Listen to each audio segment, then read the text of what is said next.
Aujourd'hui, nous allons voir ensemble comment améliorer nos photos qu'on prend pour les mettre sur nos fiches produits. Donc, on va partir d'une photo hyper mal faite et on va la rendre un peu plus acceptable pour nos fiches produits. C'est très important pour générer plus de ventes sur son e-commerce. Donc, on va partir de deux situations différentes. Donc, dans le cas où c'est qu'on a un produit comme ça que nous, on a créé, c'est notre propre produit. Et dans le cas où c'est que on va partir d'un produit qui existe déjà, où on est déjà revendeur. N'hésitez pas à vous abonner si vous souhaitez apprendre à utiliser les outils de l'IA et souhaitez gagner en visibilité, notamment sur Google. C'est mon cœur de métier. Je vous dis à tout de suite, c'est parti. Apprendre, pratique facilement, avec plaisir, prendre l'habitude d'être rentable avec MyBoutique. Si on atteint 10 likes sur cette vidéo, j'en ferai une autre pour vous présenter un nouvel outil gratuit ou du moins vous présenter un nouveau process de travail pour arriver à un résultat. Ça peut être sur de l'e-commerce, sur de la création de site, sur de la visibilité de Google, sur de la création de contenu, etc. Notre premier exemple, ça va être celui-ci. Regardez, j'ai pris la photo de ma fameuse licorne. J'ai fait exprès de la prendre dans un endroit sombre où c'est que le support avait des traces en bas et aussi à l'arrière. Et ensuite, ce que j'ai fait, c'est que je suis allé tout simplement sur ChatGPT, sur le modèle 4O. Je lui ai donné ma photo et je lui ai dit: «Améliore visuellement cette image pour que je puisse la mettre en tant que photo produit sur mon site. Elle doit être sur fond blanc unique». Rien de plus que ça, vous voyez, c'est très, très simple et regardez le résultat, il est assez incroyable. On peut mettre ça sur son site internet, ça fonctionne plutôt pas mal, en sachant qu'il y a plusieurs choses à savoir. Est-ce que je l'ai fait plus bas? Non. Si vous n'êtes pas satisfait du fond qu'il vous donne, parce que des fois on lui dit blanc, vous voyez là, il y a ça a l'air un peu plus foncé que du blanc, ça a l'air d'être du gris. Donc dans ce cas-là, après qu'il vous ait donné la photo, vous pouvez lui dire, ou dans le prompt de base même, vous lui dites: «Donnez-moi une image sur fond transparent» et ensuite vous, ce que vous faites, c'est que vous prenez cette image et vous la mettez sur un fond qui est vraiment blanc ou alors vous prenez cette image qu'il vous a donnée, vous la passez dans un outil, vous tapez, «remove background» sur Google et le premier outil, vous allez voir, c'est un outil gratuit pour supprimer les fonds. Le deuxième point sur l'image générée, il se peut et c'est fort probable que l'image qu'il vous donne ne soit pas exactement la même que celle de base. Vous voyez là, la tête, elle est un peu allongée. Bon après, elle est un peu bizarre la photo parce que là, je l'ai devant moi, la licorne, elle est pas vraiment comme ça. C'est la prise de vue qui donne l'impression qu'il a vraiment une tête qui est super longue alors que c'est pas le cas. Si vous me suivez sur Insta, tapez mon nom, MyBoutique, vous allez voir, je la mets régulièrement en story, elle est pas du tout comme ça. C'est la prise de vue qui est mauvaise. Mais du coup, vous voyez que j'ai fait une photo à l'arrache et il me sort un truc qui est propre. Elle ressemble beaucoup plus à ça, sauf que moi, là, ma licorne, elle a pas de bleu ici. Donc le problème, c'est quoi? Le deuxième point, c'est que lui, il ne va pas prendre votre photo et juste détourer, mettre un fond blanc. Il va régénérer une image en se basant sur ce que vous lui avez donné. Donc il se peut qu'il y ait des légères modifications. Donc répétez cette opération vous, jusqu'à avoir quelque chose qui est acceptable pour vous et attention, mettez toujours sur vos fiches produits, photos non contractuelles. Et également, si vous vendez des choses qui se portent beaucoup sur le visuel, comme par exemple, des vêtements, faites très attention au visuel, c'est extrêmement important parce que ça aura un impact sur l'achat de la personne. Là, c'est le cas pour notre licorne. Si par exemple, j'avais vendu ma licorne comme ça, je pense pas qu'il y ait une personne qui l'achète. Comme ça, oui. Par contre, si la personne, je sais pas moi, elle veut que la crinière, elle aille sur le début de la tête là, et que sur ma licorne de base, c'est le cas, et que sur ma photo finale, il supprime la crinière, je sais pas, je vous ai donné un exemple bidon. Mais vraiment, il y a des gens qui choisissent leurs produits par rapport à des petits détails comme ça. Donc, la personne ne va pas acheter au final. En plus de ça, si la personne, par exemple, achète un vêtement et il y a un endroit qui est pas pareil, ça peut faire des déconvenues. C'est que la personne, elle va se dire: «Non, mais moi, j'ai acheté tel produit, regardez ce que je reçois, c'est de l'arnaque». Là, ça, c'est la pire chose en e-commerce. Donc faites très bien attention. C'est une limite aujourd'hui de cette utilisation d'outils. Moi, pour mon cas, c'est OK. Je pense que ça, c'est clairement exploitable sur Photoshop, j'aurais pu modifier la couleur bleue là pour la rendre blanche et ma licorne, elle ressemble vraiment à ça. Quand le gars, il va recevoir, il y aura pas du tout de différence. J'aurais même pu éclaircir les pattes là, il me les a jaunies, je sais pas pourquoi. On dirait qu'elle est sale. Les pattes, elles ressemblent un peu plus à cette couleur-là. Voilà, vous avez l'idée. Vous avez vu qu'en partant d'un prompt hyper simple, on peut avoir une photo de produit qui est propre, pardon, même en partant d'une image qui est pourrie. Bien évidemment, le top, c'est d'avoir une photo qui est le plus propre possible à la base pour que ChatGPT voit dans les détails votre produit et ne fasse pas trop de modifications dessus, vous donne un rendu qui soit aussi beaucoup plus propre. Ce que j'ai fait après pour un peu continuer dans le délire, je lui ai dit: «Mets cette licorne sur une commode blanche dans une chambre d'enfant minimaliste. Ne modifie pas la licorne, laisse-la exactement pareil». On voit que bon ça peut servir pour des visuels sur les réseaux sociaux, c'est plutôt pas mal. Par contre, il me l'a modifié.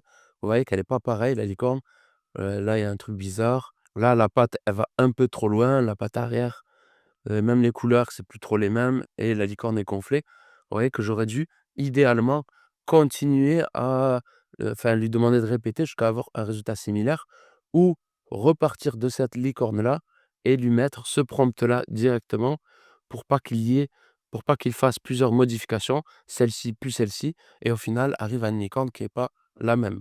Donc là, on a terminé, pour notre fiche produit. Ce qu'on aurait pu faire, c'est passer sur Midjourney aussi et faire une image de forme carrée en agrandissant, ici ces, parties-là. On aurait pu aussi le faire en lui demandant dès le début d'avoir une image au format carré, il le comprend très bien, ou continuer à lui demander ici, mais j'ai bien peur que ça modifie encore plus la licorne. Donc l'idée, c'est d'avoir, le résultat escompté dès le premier coup, dès le premier prompt, pour avoir le moins de modifications, possible. On passe à notre deuxième cas de figure qui est le cas où c'est que vous êtes revendeur d'un produit qui est connu. Ici, on va partir sur l'exemple d'une manette de Super Nintendo. Donc, comment on va faire pour avoir une belle fiche, une belle photo produit? On va lui taper ce prompt: «Décris-moi en détail sur tous ces aspects une manette de Super Nintendo». Là, vous remplacez une manette de Super Nintendo par le nom de votre produit et sa marque et là, il va vous donner une description. Moi, je l'ai lu, hein, donc du coup, il me donne une description d'une manette, japonaise et américaine, c'est pas les mêmes. Nous, en France, celle qu'on a eue, c'est la version européenne japonaise. Donc ça va avoir son importance de lire la description. Bon, il se trompe pas en général, j'ai jamais vu d'erreur de sa part. Ce qu'on va faire ensuite, c'est qu'on va lui uploader une image du produit, une photo du produit qu'on a. Donc moi, je l'ai prise de Google, hein, parce que j'ai pas le produit et je lui ai demandé: «Je propose la version française en te ba» voilà, parce qu'il y a différentes versions de manettes. «En te basant sur ta description», ce qu'il nous a donné là, «fais un décor à l'image jointe pour qu'elle soit dans un contexte cohérent au produit. Cette image sera utilisée en tant que photo de produit. Elle ne doit pas être sur fond uni, mais bien avec un décor». Et là, on voit qu'il nous a mis une Super Nintendo en fond et qu'il nous a fait une super fiche produit. Ensuite, je lui ai demandé: «Fais la même image au format carré, fais un style rétro pour le décor, sans rajouter de fil de manette», parce qu'elle en a pas dans le produit qu'on vend. À l'époque, il nous en a rajouté une parce qu'à l'époque, elle avait un tulle. Mais les nouvelles, manettes comme ça, elles n'ont pas de fil. Donc il m'a bien supprimé le fil et il m'a fait une image au format carré. Donc là, cette image est vraiment exploitable à 100. On peut la mettre sur notre site, elle est juste excellente. Elle nous met dans un contexte un peu rétro avec l'arrière-plan, le décor et on voit la Super Nintendo qui nous donne également du contexte. J'ai voulu aller un peu plus loin en lui demandant d'ajouter des sortes de badges sur la photo de produit, mais on peut voir ici que c'est pas du tout open. Donc là, c'est une des limites de ChatGPT à l'heure actuelle. Oui, il peut ajouter du texte sur les, photos produits, mais c'est pas open. Vous voyez que c'est pas terrible. Là, j'ai essayé d'aller un peu plus loin. C'est vraiment super moyen. Pour l'instant, c'est pas au point. En plus, il me décale la manette en bas. Vraiment, c'est pas top. Il est pas bon pour ça pour le moment. Et enfin, dernière utilisation importante, si on avait voulu exploiter ce visuel carré dans dans une autre situation pour avoir une photo au format paysage, du coup, si on lui demande à ChatGPT là, quand il nous a donné ce rendu, on lui demande un format paysage, peut-être qu'il va modifier la manette et l'arrière-plan. Nous, on veut pas. Donc là, par contre, c'est payant. Donc on va utiliser Midjourney. N'hésitez pas à vous abonner si vous voulez d'autres, vidéos dans ce style-là. Quand on atteindra 10 likes, je ferai une vidéo en vous présentant, un nouveau concept. C'est que je vous donne un process gratuit pour faire quelque chose sur votre site e-commerce, sur la création de site ou la création de contenu et abonnez-vous pour avoir, une notif quand la prochaine vidéo sortira. Donc sur Midjourney, on va dans l'onglet Edit, on upload notre image. Ensuite, on appuie sur Move Resize et on choisit ici le ratio de notre image. Donc là, au format paysage, on est plutôt sur du 16/9 et on appuie ici sur, la barre de prompt et on tape un petit pour, vide et lui, il va se charger d'imaginer le fond. Ça ne veut pas dire qu'on a un fond vide, c'est juste qu'on va lui demander plutôt de compléter lui avec son imagination le contenu de ce visuel. Donc on est en fast, en rapide, c'est OK, on va mettre submit et voilà, c'est terminé. On voit ici que la génération est pas terrible puisqu'il a essayé de faire la Super Nintendo, mais il l'a fait d'une manière, bon, il l'a inventé. On voit qu'il va avoir du mal, avec, la Super Nintendo. Donc je vais vous montrer en faisant ça, en le mettant sur le côté. Bon, ça va pas être top, hein, mais c'est imaginons là qu'on a besoin de cette image. C'est juste pour que vous compreniez l'idée qu'on peut changer les proportions d'une image avec Midjourney, juste sur des produits sous licence comme ça, des produits connus. Il aura du mal vraiment beaucoup à les reproduire. Enfin, il aura du mal, il ne sait pas les reproduire. Donc celle-là, je la mets sur le côté pour couper, qu'elle reste coupée la Super Nintendo. Donc là, si on aurait voulu avoir la Super NES, c'est absolument n'importe quoi. J'arrête pas de voir et en train de me faire Mario comme une poule là, vraiment, c'est non, mais sur les reproductions de là, il est beau le Mario. Sur une reproduction de produits officiels, n'utilisez pas Midjourney. Là, j'aurais dû l'utiliser là, pour ce cas-là, pour m'agrandir le décor en haut et en bas. Pour cet exemple, ça aurait été beaucoup mieux parce que sinon là, il part d'un truc, regardez, il invente même des produits. C'est pas terrible, mais vous avez compris l'idée. En tout cas, on peut modifier le format des images, enfin le format, je ne sais pas du tout si on dit comme ça, peut-être les proportions. En tout cas, le ratio. Si vous avez aimé cette vidéo, likez-la pour que j'en fasse d'autres dans ce délire-là et abonnez-vous. Également, si vous avez des idées de vidéos, moi j'en ai pas mal là en liste d'attente, mais dites-moi les en commentaire, comme ça je les ajoute et en fonction de l'importance des vidéos, peut-être que vous allez me donner une bonne idée.